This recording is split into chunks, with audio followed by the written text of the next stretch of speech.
Welcome back, and if you are new here, my name is Brittany and I do home and lifestyle here on this channel. So if you're interested in that sort of content, hit the subscribe button below. And in today's video, my toddler and I are taking you to Disney World, and if you want to see trip highlights, shop with me's, and tips, just keep on watching. You ready to get in the airplane?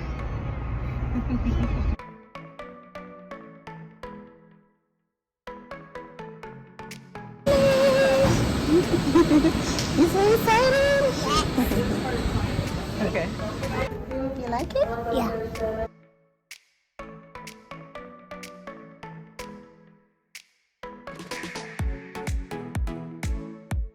That's a yellow airplane and blue and white airplane. Yes. I love it.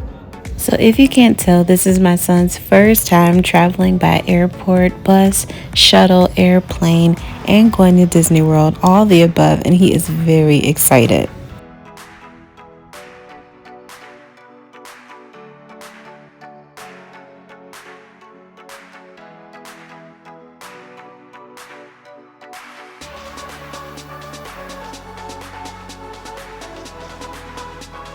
Some of you will notice that we stayed in one of the Disney Value Resorts. This is the least expensive of the 3 types of tiers that Disney has for hotels on site within Disney World. And these hotels are closest to Animal Kingdom and accessible to all of the Disney parks by shuttle bus. And the shuttle buses do run approximately every 10 minutes for each park. So although this is convenient, you definitely want to make sure that you're making the extra time to get to the shuttle buses and catch the ride. And when in doubt, check the TVs outside at the bus pickup locations and it'll tell you when the next bus is coming for your park. And although we did enjoy our stay here, our next trip is already booked at one of the moderate resorts, which is a little closer into Magic Kingdom. They're a little bit more interesting and they are a little bit more expensive, but they offer another mode of transportation, which would be the Skyliner.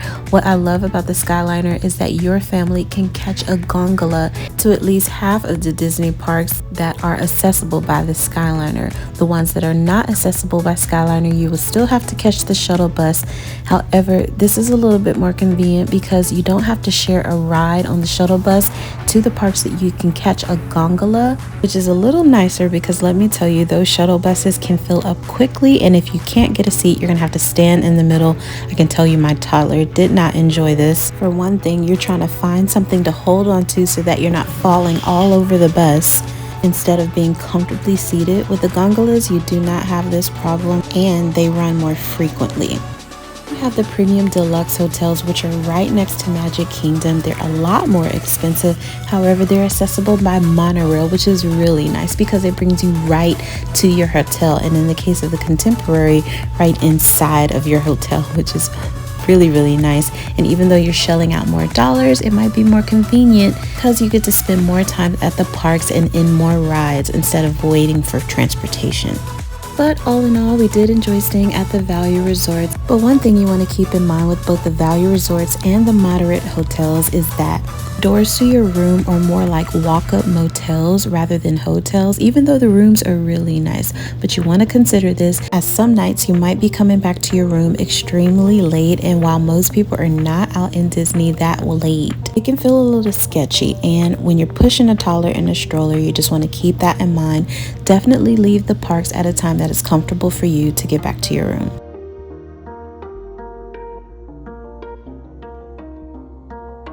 So the first park that we started out for the day, because we did pay for a park hop, and I'll go into that a little bit later, but we went to Animal Kingdom first. Currently, Animal Kingdom opens at 8. And with early entry, you can get in as early as 7:30. So I highly suggest that you wake up early and get to the parks early because most people get there apparently around 10 a.m. If you're there early, you can enjoy more rides. It's not as hot and the lines are a lot shorter. So definitely take advantage of this because your toddler's going to need nap time around 12 o'clock, and you should definitely take that time because you don't want a whiny toddler throwing temper tantrums later on in the day, since it is such a long day. I can't express to you how valuable that 2-hour break time was for us, because while my toddler was sleeping, I was able to hop in the shower and feel refreshed. I also was able to catch a nap recharge our phones, recharge our fans, recharge myself, and it was very well worth it to get off my feet because it is a lot of walking. With that being said, please make sure you're bringing strollers for your toddlers. You definitely don't want to make them walk through the parks. They're not going to be able to handle it. It's easier on you to have them in a stroller. You can keep up with them more easily. You can hang your bags off your stroller, which is less carrying for you.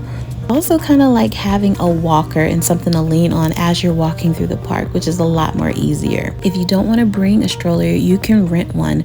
We actually brought our really inexpensive one that's easy to fold up instead of our big one. But if you have small children like infants or even double children, you're definitely going to need those big strollers, so renting is an option. Don't forget stroller covers to keep the strollers dry when it rains, because it will rain. Florida is a big peninsula in the ocean. The weather there is kind of like an island, so in the summer it will rain. The stroller covers are going to keep your strollers dry. I also suggest to bring ponchos. You can bring an umbrella, but keep in mind that security check, the umbrella will go off and you will have to pull over and let them search your bag instead of just walking in. And ponchos are definitely more convenient and are going to keep you nice and dry.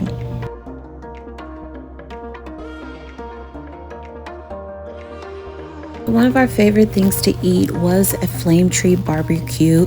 We got the mac and cheese, which was topped with barbecue, topped with coleslaw, topped with onion rings, and it was so good. However, be very mindful of the birds that like to run around, because we had a bird hop up on the table in the middle of our meal and eat the rest of it. It was kind of shocking.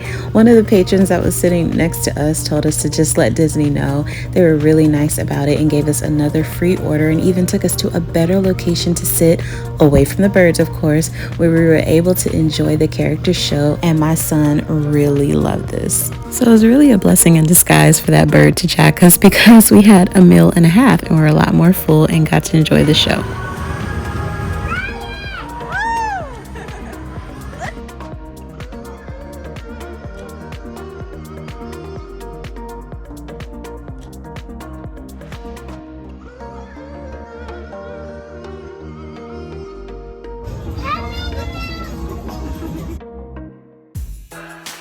Another thing I like to mention is in the summer, I would highly suggest that you wear shorts instead of pants or any type of jean material.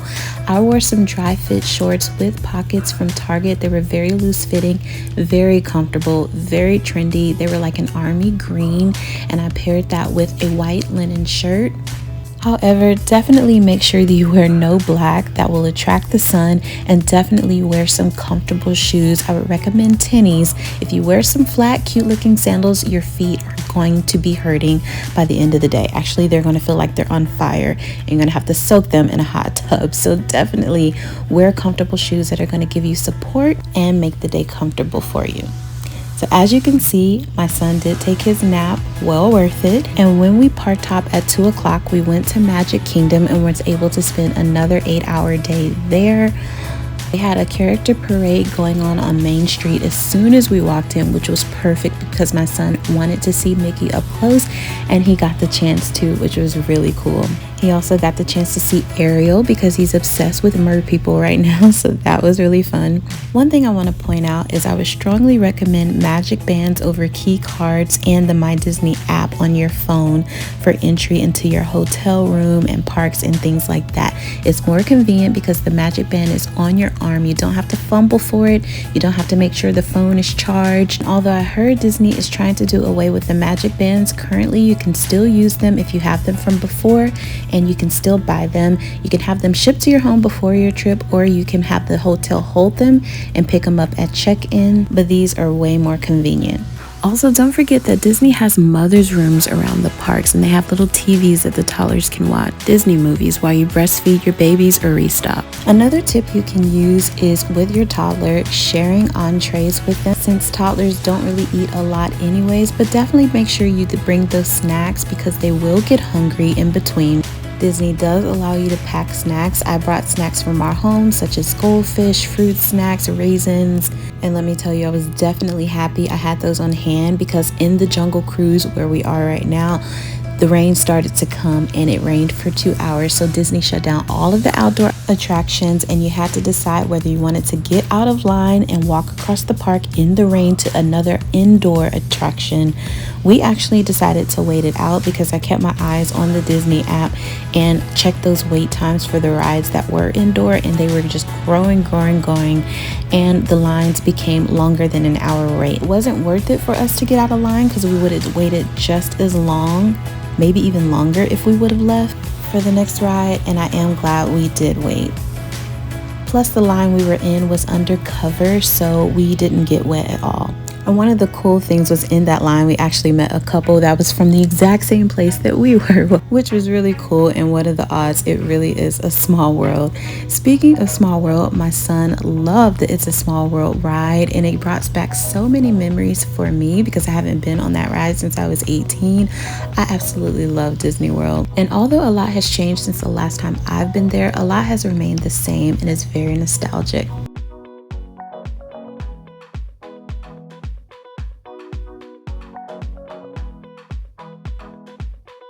And in case you're wondering what's inside the castle, it's Cinderella's Royal Table, which is one of the sit-down restaurants. But I would strongly recommend that you actually use mobile order at the walk-up restaurants.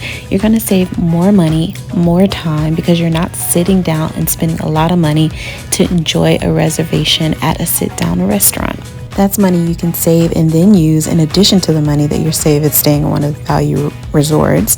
You can use that for souvenirs and buying lightning tickets through Genie Plus to skip the lines of the rides. There's actually a lot of ways you can save at Disney. You just have to be creative. I also would recommend that you take your toddler to the bathroom between every activity. That includes after you eat, after you finish a ride, and even if they're potty trained, you might want to carry a couple of diapers in your bag or even put them in a pull-up. Because if your toddler is anything like mine and can't really express himself and waits to the last minute when he has to use the restroom, if we're on a ride or we're in a line, we've already waited an hour and a half, you're going to be happy they're in that pull-up. Of course, it's a no judgment zone here. Each parent to its own. Do what you want to do, but I would highly recommend it. Also, pack a change of clothes in your bag at the park with you. You're definitely going to do this, especially for toddlers. And in the summer, don't forget your sunscreen and your mosquito repellent. So I couldn't capture everything that we did on this trip in this video. This would have lasted forever. However, Peter Pan's Flight was one of our favorite rides, even though the line was really long and the ride really short. The line was really cute because it was inside of the nursery from the movie, and I enjoyed seeing Peter Pan and Tinkerbell show up every so often and give us those cool little fairy dust vibes. This was a really cute ride, although I don't remember it being there the last two times that I was at Disney World. And when we got out of the ride, Disney's first fireworks show was starting, the one right around 9:20. They do two of them, another one around 11 when the park closes, which is a lot shorter. But let me tell you, no one does fireworks like Disney World. They sounded like cannons going off, and my toddler did have his ears covered the entire time. And if you're in line for a ride by 11, you can still ride even if the line is an hour wait. So you could get back to your room pretty late. And just keep in mind, you're not going to be able to do all the rides at Disney World. It's designed this way so that you can keep coming back. And although there's so many rides that toddlers cannot do, most of the rides that they can do are at Magic Kingdom, and they can do most of the rides there. So I hope you enjoyed this video. If you did, give it a big thumbs up. Follow Disney Food Blog. They have all of the Disney deeds, and I hope to see you in another video. But until then, be your own kind of beautiful.